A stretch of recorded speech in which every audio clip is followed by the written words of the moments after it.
So the king and Haman came to feast with Queen Esther. On the second day, the king again asked Esther at the wine feast, "What is your wish, Queen Esther? It shall be granted to you. What is your request? Even to half of the kingdom it shall be fulfilled." Queen Esther replied, "If your majesty will do me this favor, and if it pleases your majesty, let my life be granted for me as my wish, and my people as my request.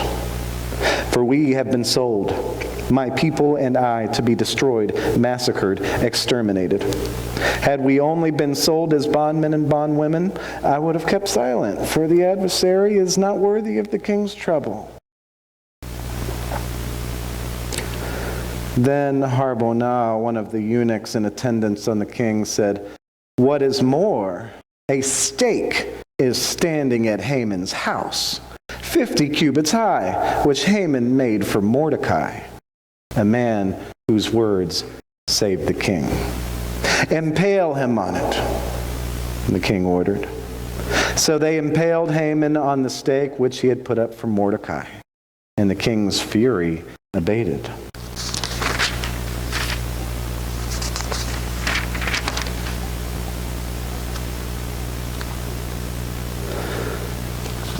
And Mordecai recorded these events as he sent dispatches to all the Jews throughout the provinces of King Ahasuerus near and far, charging them to observe the 14th and 15th days of Adar every year, the same days on which the Jews enjoyed relief from their foes, and the same month which had been transformed for them from one of grief and mourning to one of festive joy. They were to observe them as days of feasting and merrymaking, as an occasion for sending gifts to one another and presents to the poor. The grass withers and the flower fades, but the word of the Lord lives forever. This is the word of the Lord. All thanks be to God. The darkness of mourning and grief, transformed by the rising sun coming up in the east, illuminating the darkness. But how? How does that transformation happen? What's the key? We live in a world where darkness, mourning, and grief are common. Any one of us can recount the heartache of losing someone. We lose people who are special to us. Those brushes with death are part of the human experience. To a certain extent, it's simply a part of living. Now, take that to the next level of that heartache that we felt personally, of intensity, of staggering numbers, the depth of the darkness. Take that up a few notches, and that's what we're talking about here in Esther. Something that wasn't unheard of thousands of years ago, just as it's not unheard of today. Genocide. Now, I imagine that might have woken you up a little bit, like, oh boy, where are we going with this? I was talking to Megan about this subject for today a little bit, and I mentioned her to this book of the Bible, Esther. It's basically about a queen who uses her place in life, her lot in life, and her ingenuity, the blessings she had within her to save people.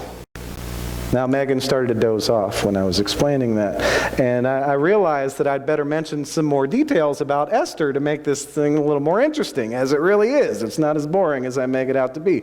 The story has it all, right? It has love and betrayal, plotting a coup against the king, capital punishment, then it has murder, escalating into plotting genocide. Then it has the victims, the victims of the attempted genocide, which didn't end up happening. Those victims end up coming back around and going after those original perpetrators. Disturbing stuff. And as you've seen also in the passage, it involves a guy getting impaled on a stake, like the same stake that he wanted to impale someone else on. This is very troubling material we're finding in Esther today. There's a lot that'll kind of jolt you awake on this. Queen Esther, she rose from the very, very bottom of life to the very, very top by the power of her, her own ingenuity of who she was in the position that she had been placed in life. Esther saved the Jewish people, her people, from genocide in the Persian Empire. The month was chosen by lots. Like lots are like dice, basically. Chosen by chance to say when this time was going to be, that they were going to massacre the Jews. And then Esther somehow managed to transform that day, that time, that month into one of joy and celebration, to the sun dawning in the morning over the darkness, lighting things up.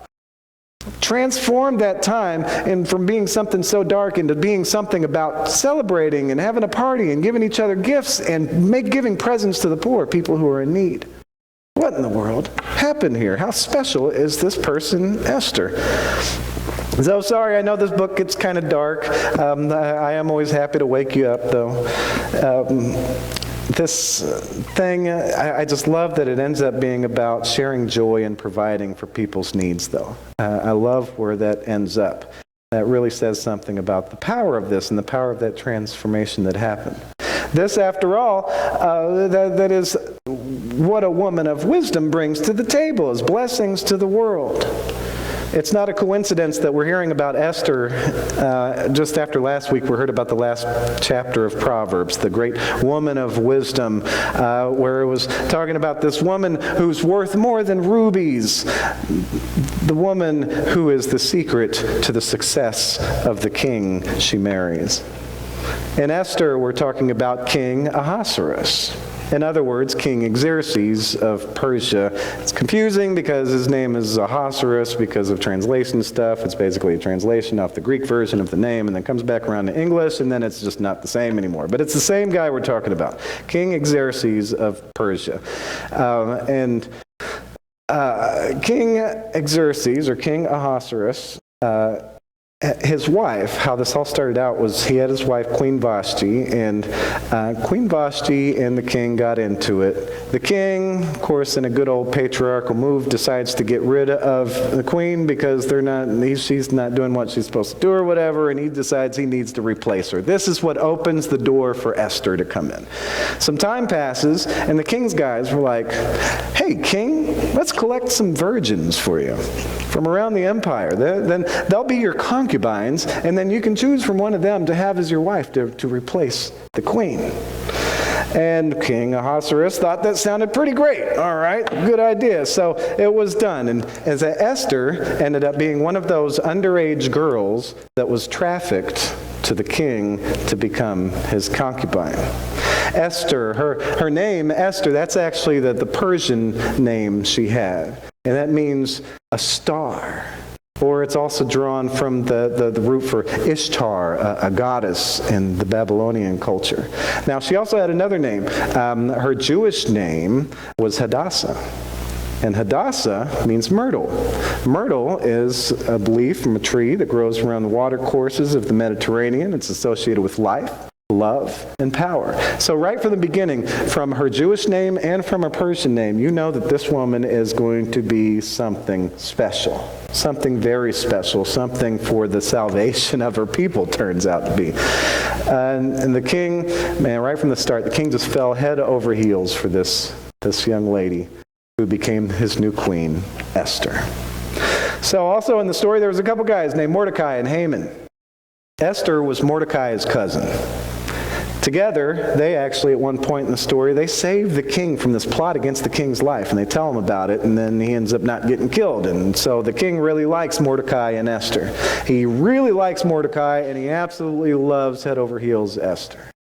Now, Haman was this other guy. Haman was jealous of Mordecai because Mordecai got kind of popular and he was in the king's favor, and Haman really wanted to get rid of him.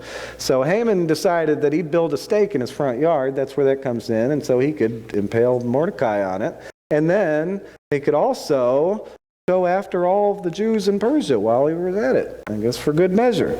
Decided to just go on into genocide there. The king, he very well might have been convinced by Haman getting him to do this stuff, if not for Esther. Esther found the right time to gather them together and to speak up and to call out Haman for what he was doing. And then the king gets mad, and there they end up. Haman gets that thing on the stake instead of Mordecai. He gets the own punishment he was trying to give somebody else. That ironic justice kind of thing. And then after that, the king and Esther and them, they kind of open season for the Jewish people who'd been oppressed and persecuted to get some revenge or justice, whatever you'd like to call it. Now, I know the Old Testament world is kind of murky, it's kind of dark, it's brutal. That's just part of what it is here. That's a good Bible study topic for how that ended up coming back around to them. And it gets kind of sticky, but in a nutshell, Esther saved her people. She changed that month from a time of them being devastatingly, horrifyingly sad and distraught, grieving, transforms that into something happy, the dawn of a new day, the joy and celebration, a time of giving gifts to each other and giving of your excess to people in need just because you have extra. The worst of the worst time into some of the best time. Now that's the spoiler alert version of this story. I really encourage you to read this book, Esther. It's got everything, and it's more than enough that'll keep your attention. It's fascinating, it's fun, it's gory, it's deeply troubling, it's inspiringly uplifting all at the same time. And by the way, don't take this book of the Bible too literally. This whole attempted genocide against the Jews in Persia never really happened, or there's no signs of it ever really being a thing. This isn't one of those books that's trying to tell history in any way. Like remember, the Bible is a faith book with lots of different types of writing. So Esther comes from the writing section of the Bible where there's this wide variety of kind of literature. And it fits well with Proverbs, Song of Songs, and more. Like Song of Songs, Esther is one of those interesting books that it doesn't ever mention God throughout the whole book. So that's one of those, why is it in the Bible? Where does God fit into all this? And then it's not poetry like Song of Songs or Proverbs. It tells a story, but not like a theological story like, Joshua and Moses, Samuel and Kings and all that. This is different. This is built around somebody who did actually exist, for sure, King Xerxes. It's got lots of Persian stuff happening in it, but pretty much nothing else matches up with history, writings, anything else that happened. And interestingly, that's not the point. It's not supposed to match up with things that have happened. This book is a special kind of writing, and it explains its purpose. Its purpose is to not try to tell us history. The purpose is to explain something about the Jewish people, about who we are as humanity, and specifically it's about celebrating the story of Purim. Purim is a Jewish holiday that celebrates the survival of the Jewish people. Pur is the word for lots. Remember, we were talking about casting lots like dice. That was how the day was chosen for the genocide, which became this day of celebration. Sometimes, because of our culture and because of thousands of years of tradition, we get all caught up on whether something had to have happened or not in the Bible or something like that. Where a book like Esther reminds us that there is a whole lot more to the Bible than that. It's a whole lot more deep than that. Often where the rubber meets the road in the Bible is not whether a story actually happened, but in the point of what the story's about. So while Megan and I were talking about this, after I had kind of jolted her awake with some of the details of Esther and some of the horrifying things that happened and how interesting the story is, then she was reminded of someone she met on her work trip this week. Now, there was a guy she met, and they were talking about Venice, Italy. And there was a Jewish community there in Venice. And they have a very troubled history. Now, there were lots of places that Jews were sent after the exile. They went all over the world. It's called the diaspora. And this is one of the places that a strong Jewish community ended up. Jewish people did really, really well there, owning businesses and, having a big stake in the economy and all that. And there were some non-Jewish politicians and other people there who didn't like it, who didn't like the Jewish people very much at all because of their success, basically. And so they decided to round up the Jewish people, and this is in the 1500s in Venice, Italy. They decided to round up the Jewish people and put them into the first ghettos. That's actually where the word ghetto comes from. It's from these first two communities in Italy. And that's where the Jews were rounded up, and they're persecuted, oppressed for a long time, had some ups and downs throughout history. On multiple occasions, they found themselves suffering and surviving and trying to thrive in a world where all the odds are stacked against them. Fast forward that into the 1900s. You have Nazi Germany takes over Italy, and then all of a sudden it's an occupied territory, and Jews are getting sent off to the concentration camps and literally being hunted like never before.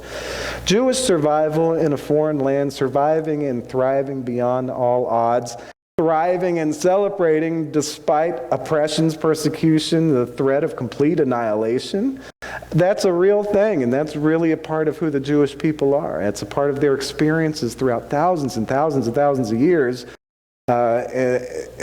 And not only the Jewish tradition, it's also bigger. It's part of the human experience. It's part of us all. And this is the power of Esther, what we're seeing in this book of the Bible.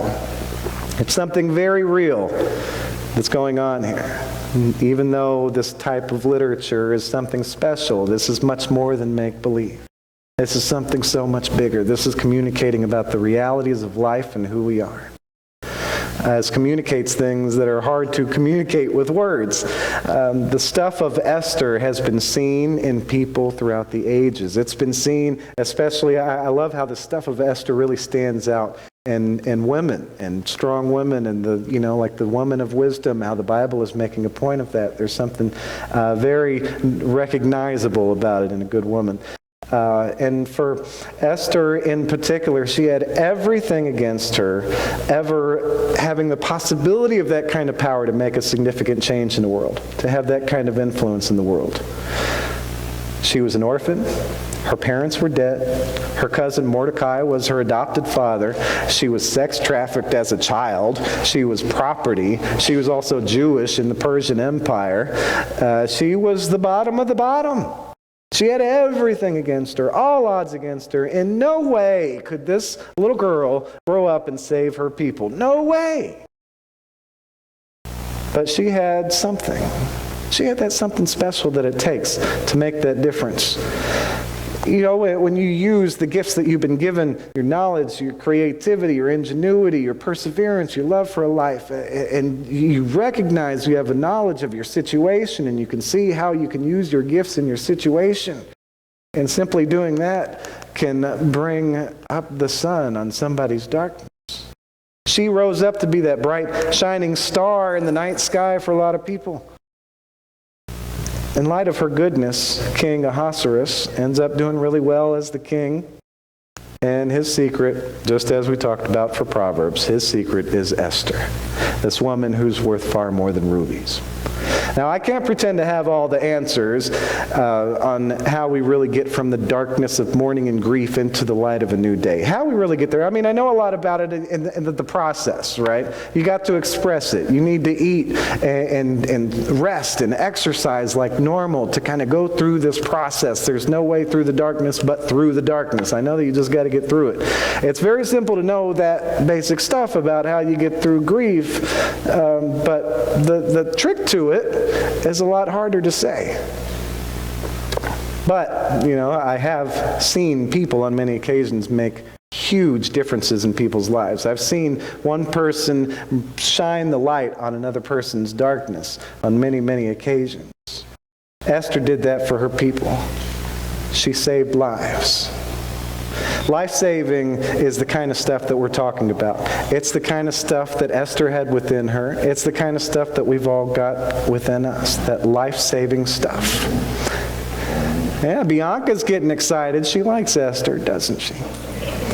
Now, even though God is not mentioned by name in this story, I think this is where it's for us to contemplate where God is, right, in the story, in our lives. Because just as God's not mentioned in the story, it's a lot of the same way for us in our own lives. We go throughout our lives living, making choices. A lot of times we don't realize God right there in the midst of our decision making. A lot of times we don't think about that. We don't name God by name as being right there with us. But we can detect very well through something within us that God is obviously present, powerfully present, albeit in a concealed sort of way.